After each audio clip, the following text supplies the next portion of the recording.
और प्रवीण सिंह झाला समझना चाह रहे हैं इंडिया बुल्स हाउसिंग फाइनेंस के बारे में। खरीदना चाहते हैं वो भी 3-4 साल के लिए। क्या रखें लक्ष्य लंबी अवधि के लिए?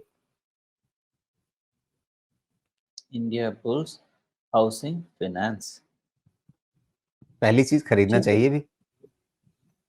ठीक है। और ये अब ये देखिए, इसमें आप पूरा कटोरा भर के दाल पीजिए, कोई दिक्कत नहीं है। ये क्योंकि ये सेक्टर ऐसा है कि इसमें थोड़ा बहुत देखा जा सकता है ना फाइनेंसिंग का। ओके, तो ऐसा है, इंडिया बुल्स हाउसिंग फाइनेंस कभी-कभी ऊपर ज़बरदस्त सप्लाई आ रही है, लेकिन हाँ, इसको लेकिन आप इस स्ट्रक्चर इसमें लेके भी चलिए। इसमें भी तो आप फिर कन्फ्यूज़ कर दे रहे हैं ना, इसमें कौन-सी कटोरी चटनी है, कौन-सी कटोरी दाल है और कौन-सा परात है। नहीं, इसमें तो आपको आराम से आप दाल पीजिए, वैसा वाला ही बनेगा। नहीं, लेकिन अभी वो फ़िलहाल जो सिचुएशन है, इसको अब एक ये बार थोड़ा लेट 1450 इसका टॉप है, हुँ, 1440-50 के बीच में। हम उस पे नज़र रखें या 300 वाले पे नज़र रखें, कहाँ नज़र रखें इसमें? हाँ, इवैल्यूएट कर रहा हूँ, 1 मिनट बस रुक जाइए। देखिए, इसमें पहला नहीं, आप नज़र पहले इसमें ₹300 पर ही रखिएगा, क्योंकि अभी है 200 पे और इसमें 50% तक का वैल्यूएशन एडजस्टमेंट पॉसिबल है, मेरे क्विक कैलकुलेशन के हिसाब से। अब इसमें चक्कर क्या है, आपको ये समझाता हूँ। 50% का रन अप 2 साल में हो सकता है, हो सकता है। लेकिन उसके लिए लगेगा क्या आपको? उसके लिए ये जो स्ट्रक्चर बन रहा है हायर लो का, इसको छेड़ना नहीं है। अगर ये छिड़ा तो दिक्कत है, और इसका पूरा का पूरा जो दायित्व है, वो रहेगा आपके क्वार्टरली रिज़ल्ट पे। और उस रिज़ल्ट में आपको देखना ये है कि 183 वाला जो लो है, उसके नीचे क्लोज़ नहीं दे।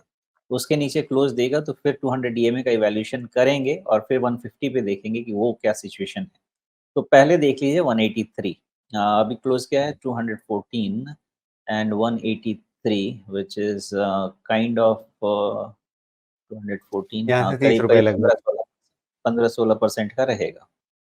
तो 15-16% का रिस्क है। एक्चुअली एक सपोर्ट ऊपर मिलेगा, लेकिन मैं उसको मैच करना चाहता हूँ स्ट्रक्चर से, देयरफॉर 183। उसके नीचे अगर गया, इसका मतलब रिज़ल्ट हाइली डिसअपॉइंट करेगा मार्केट को। अदरवाइज़ अगर आप कंज़र्वेटिव ट्रेडर हैं, देन गो फॉर 195। अगर आप एग्रेसिव ट्रेडर हैं, जो थोड़ा और ज़्यादा नहीं, ये लॉस तो के लॉन्ग टर्म हिसाब से काम इन्वेस्टमेंट के लिए पूछ रहे हैं।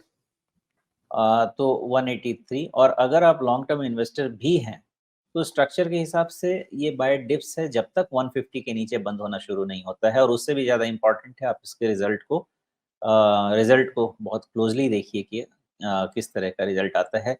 दिसंबर क्वार्टर रिज़ल्ट में हो सकता है बहुत सारे ऐसे सरप्राइज़ देखने को हमें मिलें, जिसकी हम उम्मीद नहीं कर रहे। जी।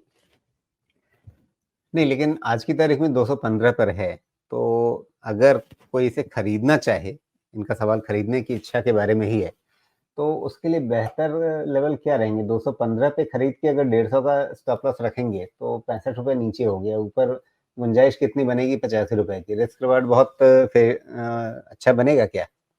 2 तरीके से काम करेंगे इस पे। First is to 230। 230 के ऊपर अगर क्लोज़ दिया, तो फिर आपका लेटेस्ट लो है 200 का, यानी कि 200 के नीचे का क्लोजिंग बेसिस पे stop loss and ride it, okay. Otherwise ये बेटर बाय है आपका 190 के आसपास। 190 से ₹5 ऊपर भी हो सकता है, ₹5 नीचे भी हो सकता है। लेकिन आप कहीं पे खरीदेंगे, आपको अपना रिस्क डिफाइन करना है, तो 180 का पहला है और 150 का दूसरा है। आपको चुनना पड़ेगा कौन सा, उसके बाद उसके पहले और कोई रास्ता है नहीं। जी, तो मतलब ये कि 190 के आसपास खरीदें या फिर 230 पार होने पे खरीदें, तब आपका रिस्क रिवार्ड बेहतर होगा? 230 के ऊपर खरीदने का मतलब आप मोमेंटम बाय कर रहे हैं, और उस केस में आपके पास 200 का स्टॉप लॉस डिफाइन हो जाएगा। और जी। 190 180 रेंज में अगर कहीं मिलता है, तो फिर ये 150 वाला ही बेटर रहेगा, उसके पहले घबराना नहीं चाहिए। हाँ, लेकिन मतलब फिर वो 150 के नीचे तो 300 पे नज़र गड़बड़ाने वाला रखें, 300 और 150 पे नज़र रखें फिर, 180 के आसपास बेहतर, लेकर के। हाँ, वो ठीक जी, रहेगा। जी। चलिए, तो ये रही बात इंडिया बुल्स हाउसिंग फाइनेंस की।